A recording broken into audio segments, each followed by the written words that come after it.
अच्छा, तो रिपोर्ट में क्रिएटिनिन का लेवल बढ़ा हुआ आया है। जाहिर है चिंता तो होगी ही।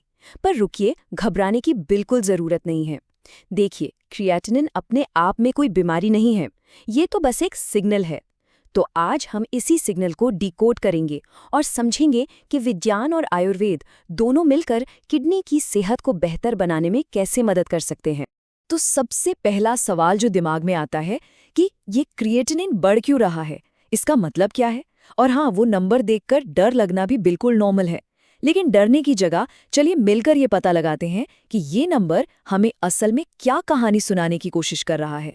चलिए इसको ना बिल्कुल आसान भाषा में समझते हैं। सोचिए, हमारी मांसपेशियां मतलब मसल्स जब भी काम करती हैं तो एनर्जी इस्तेमाल करती हैं, है ना।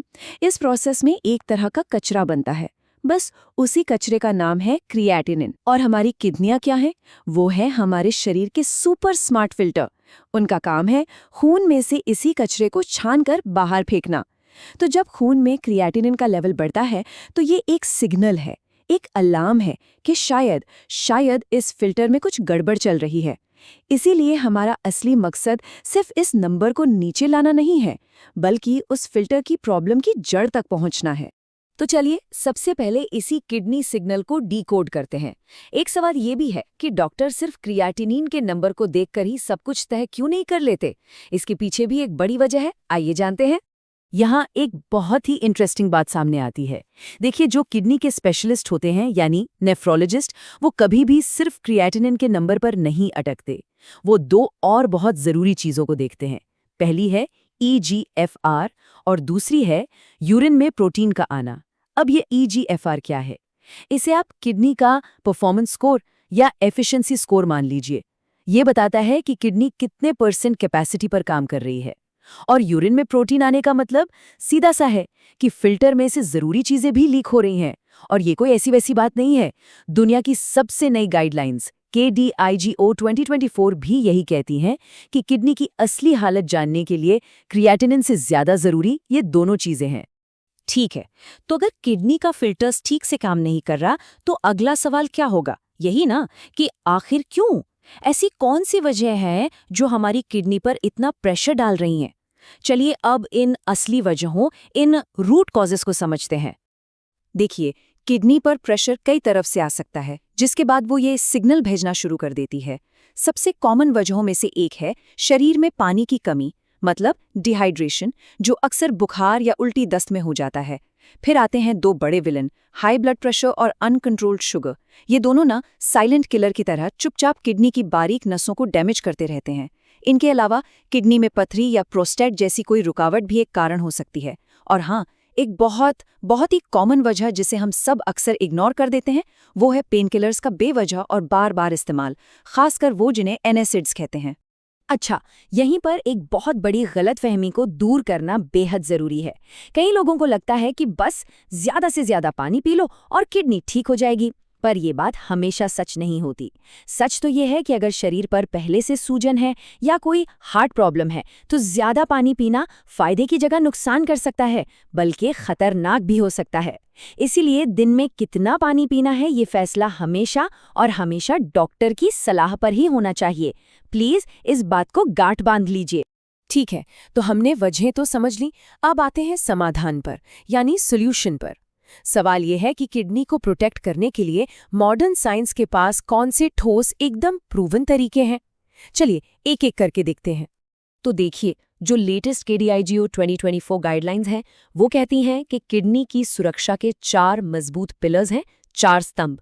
पहला, ब्लड प्रेशर पर एकदम सख्त कंट्रोल रखना। दूसरा, ब्लड शुगर को मैनेज करना और जो प्रोटीन लीक हो रहा है उसे रोकना। तीसरा, प्रोटीन कितना खाना है इस पर ध्यान देना। CKD के मरीजों के लिए ये लगभग 0.8 ग्राम्स प्रति किलो बॉडी वेट होता है। और चौथा और आखिरी स्तंभ है ज्यादा से ज्यादा प्लांट बेस्ड यानी पेड़ पौधों से मिलने वाला खाना खाना और पैकेट वाले प्रोसेस्ड फूड से दूरी बनाना। और हाँ, मॉडर्न साइंस में एक दवा है जो सच में गेम चेंजर साबित हुई है। इनका नाम है SGLT2 इनहिबिटर्स।